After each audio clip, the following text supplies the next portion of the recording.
Сайн байцгаана уу? Та нартай энэ сайхан өдрийн мэндийг хүргэе. Намайг Даштржийн Сэлмүн гэдэг. Би Монголын хамгийн анхны уг хашуудлын дасгалжуулагч байна. За би энэ чиглэлээр Монголдо болон олон улсад дасгалжуулалт хийгээд багагүй хугацаанд өнгөрөөсөн байна. За та нар маань миний талаар болон миний хийж байгаа, ярьж байгаа зүйлүүдийн талаар дэлгэрэнгүй мэдээллийг авахыг хүсэх юм бол миний сошиал хаягуудыг дагаад тэндээс мэдэх бүрэн боломжтой. Сэлмүн Даштрж гэд миний овог нэрийг хийх юм бол YouTube, Instagram, Facebook, TikTok дээр бүгдээрээ гарч ирж байгаа. За мөн том өсгүүдээр Сэлмүн Даштрж гэд Facebook дээр хийх юм бол миний группт нэгдэх бүрэн боломжтой байгаа шүү. За ингээд би өөрийгөө дэлгэрэнгүй танилцуулахгүйгээр та нартай гол өнөөдрийнхөө ярих сэдв рүүгээ оръё гэж бодож байна. Та нар маань бас саяны миний хэлсэн хаягуудаар ороод мэдэх бүрэн боломжтой байна. За би өөрөө надаар үйлчлүүлээд эдгэрсэн хүмүүсийн түүхүүдээс та нартайгаа тэднээс зөвшөөрөл аваад хүргэж байгаа. За өнөөдрийн миний ярих сэдэв болохоор Монголоос надаас хичээл аваад үйлчлүүлээд эдгэрсэн бүсгүйн түүхийг ярих болно. За миний энэ ярьж байгаа түүхүүд маань яг бодит үнэн түүхүүд мөн амьдралын бас айгүй чухал хүнд сэдвүүдийг бас хөндөж байгааг бас та нар маань анзаарч байгаа баха. Тэгэхээр та нар маань өөртөө болон бусад хүмүүст ингээд тохиолдсон адилхан түүхүүд байх юм бол энэ миний хийж байгаа зүйлүүдийг түгээж тэднэртэй бас тус нэмэр болж болоорой гэж би бас та нартай хэлмээр байна. За ингээ өнөөдрийнхөө түүхт оръё. За өнөөдрийн миний ярих бүсгүй бол нэхний хүүгээ төрүүлээд ингээд сайхан амьдарч агаад хоёр дахь жирэмслэлтийг өөртөө авсан байгаа. За тэгээд хоёр дахь жирэмслэлтээрээ хоёр их хөөрхөн ихэр хүүтэй гэсэн мэдээг бол авсан байгаа. За тэгээд төрөх цаг нь төрсөн. За энэ бүсгүй маань хоёр ихэр хүүхдэд төрүүлээд нэг харамсалтай нэг ихэр нь тэрхүү төрөх үедээ эндсэн байгаамаа. За ингэснээрээ манай миний үйлчлүүлсэн энэ бүсгүйд бол маш том хүнд зохилт болсон байгаа. Маш хүнд хэцүү байдалд ороо би ч хоёр ихэр хүүхэд төрүүлнэ гэд хөөрөөд баярлж исэн байтал эмнэлгээс нэг хүүхдээ ихрийнхээ өрөөснийг аваад ингээд гарч ирэх нь бол энэ бүсгүйд бол амьдралын маш том хүнд зохилт болсон, маш том ууг асуудал болсон. За тэгээд энэ бүсгүй маань 6 сар болоод хүүхдээ алдаад төрөөд 6 сарын дараа надтай холбогдсон. За тэгээд тэр бүсгүй маань 6 сарын хугацаанд бол ерөөсөө маш том хүнд байдалд орсон. Байхгүй хүүхдээ өгүүлээл ингээл хүү маань байсан бол өнөөдөр би сайхан амьдрах байлаа гэдэг ингээд байхгүй зүйлээ айгүй өгүүлээд байсан. Гэвч байсан ганц хүүгээ бас нэг өсөндөө бас хайчихсан, анзаарахгүй хэцүү хүнд байдалд ороод за бүр ноцтой байгаа хүүгээ үзэн ядаж эхэлсэн. Энэ хүүхэд яах гэж төрсөн болоо нэг ихрийгээ яагаад ингээд бараг л нөгөө ихрийгээ бараг алдсан юм шиг юм сэтгхүүд энэ хүнд маш хүнд байдалд орж эхэлсэн. Энэ бүсгүй маань амьдралын маш хүнд сэтгэл зүйн нөхцөл байдалд орж эхэлсэн байгаа. Харин үлдсэн ганц хүүдэд талархалтай байгаад хайрлаж тордхон битгий хэл байхгүй нөгөө хүүгээ өгүүлснээсээ болоод байгаа ганц хүүгээ маш ихээр үзэн ядаж эхэлсэн. Би хоёулангийн чинь тэгээд ингээд төрүүлж байтал нэг нь ингээ яагаад явчихж байгаа юм бэ? Тэгээд сүүлдээ өөрийгөө үзэн ядаж би золгүй муухай эмэгтэй гэж өөрийгөө бас үзэн ядаж эхэлсэн байгаа. За ингээд энэ бүсгүй маань маш том хүнд байдалд орсон. Тэгэхээр ууг асуудалтай тулгарнгуудаа бид нар айгүй хурдан бас гарахыг хичээх хэрэгтэй. Ууг асуудлаас хэрвээ ингээд удаан энэ бүсгүй маань бас 6 сар тэр тусмаа яг нөгөө хүүхэдтэйгээ яг ингээд нөгөө төрсний дараа налх биетэй эмэгтэй чинь бас сэтгэл зүйн хувьд гормоны өөрчлөлтөөс болоод маш их сэтгэл зүйн хүнд байдлууд ордог шүү дээ тэр үетэйгээ давхардаад бас маш том ууг асуудлыг амссан учраас 6 сарын туршид энэ бүсгүйн хувьд бол амьдрал нь там байсан гэж надад хэлсэн. Үнэхээр там байсан энэ бүсгүйн хувьд. Тэгээд сүүлдээ сэтгэл зүйд хүн дарамтанд ороод хүүхдээ хайрлах нь битгээл өөрийгөө хүртэл гэмтэх гэж ингэж оролцсон юм бүсгүй байгаа. За мэдээж тэгээд эдгэрсэн энэ бүсгүй сайхан мэдээг хэлэхэд эдгэрсэн хүүтэйгээ ингээ сайхан хоёр хүүтэйгээ сайхан амьдарч байна. Тэгэхээр би энүүгээр та нарт юу гэж хэлэх гээд байна вэ гэхээр бид нар бас өхөл хагацалтай ингээд нүүр тулахтаа бас маш хурдан тэндээс бас сэтгэл зүгээ аваад гарах айгуу чухал байдаг. Их удаад ирэхээрээ миний энэ ярьсан саяны энэ түүх шиг айгүй тийм хэцүү амьдралын нөхцөл байдал руу орж шилжиж эхэлдэг байгаамаа.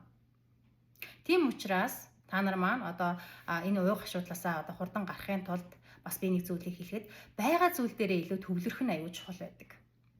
Яагаад өнөөдөр надад ийм хүнд зүйл тохиолдчихв? Нэгэнтээ тохиолдчихлоо.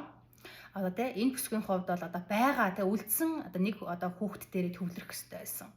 За шгүүдээ те ядаж те хоёулаа явчаагүй юм байна. Ядаж те нэг нь надад үлдлээ. За би энийгээ хайрлая, энийгээ би хүн болгоё. Тэгхийн бол те нөгөө хэрэн ч гэсэн одоо баяртай байх болноо. Надад хүргэж өгөөд те явлаа гэдэг ч юм уу те. Тэгэхээр бид нар уух асуудалтай нүүр тулчаад хэрхэн хүлээж авах вэ гэдэг чинь айгүй чухал байдаг. Би бас хүмүүст байгаа зүйлдээ талархалтай байх нь ямар чухал вэ гэдэг ойлголтуудыг бас өгдөг. Тэгэхээр бид нар байгаа зүйлдээ илүү талархалтай байснараа бид нар бас энэ том уух асуудлуудаас бас гарахад ангижрахад айгүй их тус болдог.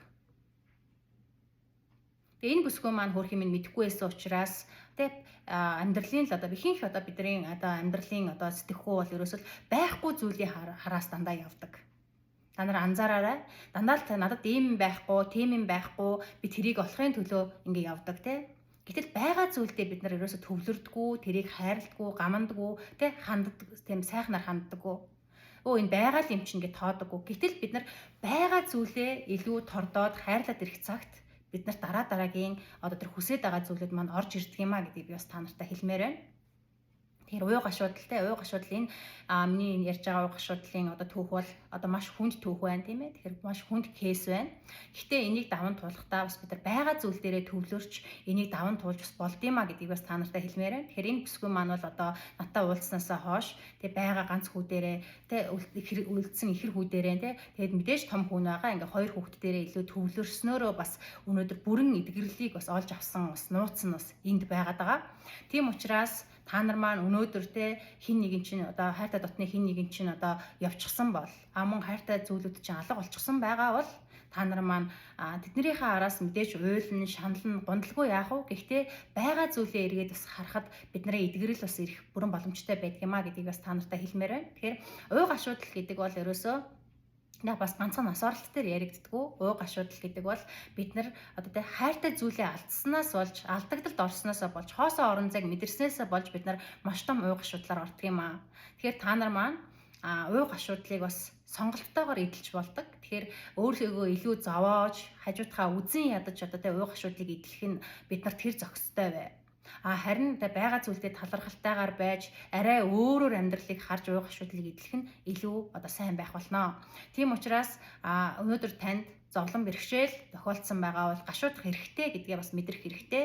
Бид нар гашуудж ийж тэрийг одоо өөрсдөөсөө тэр хэцүү байгаа хүнд мэдрэмжүүдээ дотроосоо гаргаснараа бид нар уух асуудлыг даван туулах бүрэн боломжтой. Харин дотроо тэгээд ингээ хэцүү байдалтай яваад ирснээрээ энэ бүсгийн түүх шиг бүр төрүүлсэн хүүхдээ хүртэлтэй одоо энэ ихрээс үлдлээдээ гэд харж чадахгүй те бүр ингээд шууд ингээд үзэн ядаж эхэлж штэ те. Энэ бол аимшигтай тийм ээ. Тэгэхээр та нар маань өнөөдөр та нарт маань уух асуудал тулгарчихсан байгаа бол тэрхүү уух асуудлыг хэрхэн хүлээж авах вэ гэдэг ойлголтыг бас ойлголттой байх хэрэгтэй баха гэдгийг би бас та нартай хэлмээр байна. Тэгээд мөн үүнийг ойлгосныхаа дараа бас өөр хүүхдүүдээ бас бид нар өөр хүүхдүүдэд зааж сургаснараа бид нар бас мэдрэх бүрэн боломжтой. Тэгэхээр уух асуудал гэдгээс бити зүхтаа уух асуудал гэдэг үгийг бити муу ёрын үг гэж бод. Уух асуудал гэдэг бол бидний амьдралын нэг хэсэг байд юм а гэдгийг би бас та нартай хэлмээр байна. Уух асуудлаар дамжаад бид нар бол маш амьдралын одоо гүн нарийн зүйлүүдийг ойлгох бүрэн боломжийг бид нарт уух асуудал нээж өгдөг. Тэгэхээр та хайртай дотны хин нэгнийгээ алдсны дараагаар бол та уух асуудлаа тайлаад уух асуудлаар орсноороо бол маш сайн одоо тэ үр дүнд хүрж илүү одоо өөрийнхөө уух асуудалтай тулгархаас өмнөх амьдралаасаа өөр одоо төвшөнд гардаг гэдгийг бол би 100% та нартай хэлмээр байна. Тэгэхээр бид нар уух асуудалтай тулгараад эдгрээд ирэхээр бид нар өөрөөсөө өөр хүн болж илүү сайн төвшөнд очдог. Ухамсарын төвшөнд ч гэсэн тэ би ярьж байна тэ ухамсарын төвшөнд хүртэл бид нар маш том одоо өндөр амжилтыг олж авдаг юм а гэдгийг хэлмээр байна. Тэгэхээр уух асуудал гэдэг бол бид нар зүхтаах зүйл биш. тэргүй бид нарыг сонголтгүйгээр бидний амьдралд уух асуудал орж ирж байгаа. Тийм учраас уух асуудлаас зүхтэлгүйгээр өөрийгөө эмчилж амьдралдаа бас үнэн бодит түүхүүдийг одоо тулгарсан тэр түүхүүдээ боддоор нь хүлээж авч өөртөө эдгэрэх тэр боломжийг та нар маань бас өөрсөндөө олгоорой гэж би бас та нартай хэлмээр байна. Тэгэхээр уух асуудал гэдгээс одоо тэ уух асуудал таны өмнө ирчихсэн байгаа бол тэрнээс бити зүхтаагаарай. Тэрүүгээр туулаад гараад өөрийгөө эдгээгээрэй гэж би та нартай хэлмээр байна. За ингээд өнөөдрийн маань энэ түүх бас та нарт маань багахан ч гэсэн бас сэтгэлийн дэм болсон баха гэдэгт би найдаж байна. Тэгэхээр үр хүүхдээ алдна гэдэг бол маш том хүнд цохилт байдаг. Тэгэхээр энээс бас гарах арга зам нь бас байдгиймаа гэдгийг би та нартай бас багахан ч гэсэн ойлгуулахыг хичээлээ. Тэгэхээр ийм зүйл дахин би бас та нартай хэлье. Ийм зүйлтэй та тулгарсан байгаа бол та нарын маань ойр дотнд те ийм хүмүүс одоо яг ийм зовлонтой байгаа бол тэднэртэй түгээж энэ одоо тэр хэцүү хүнд зовлонгоос уу гашуудлаасаа гарах боломж байгаа шүү гэдгийг бас та нарт маань хэлж тэднэрт маань жоохон ч гэсэн ухамсарын одоо тэ ойлголтыг өгөөрэй гэж би бас та нартай хэлмээр байна. За ингээд өнөөдрийнхөө бичлэгийг бас тухтай үзсэн та нартай маш их баярлалаа. Дараагийн бичлэг ортол түр баяртай.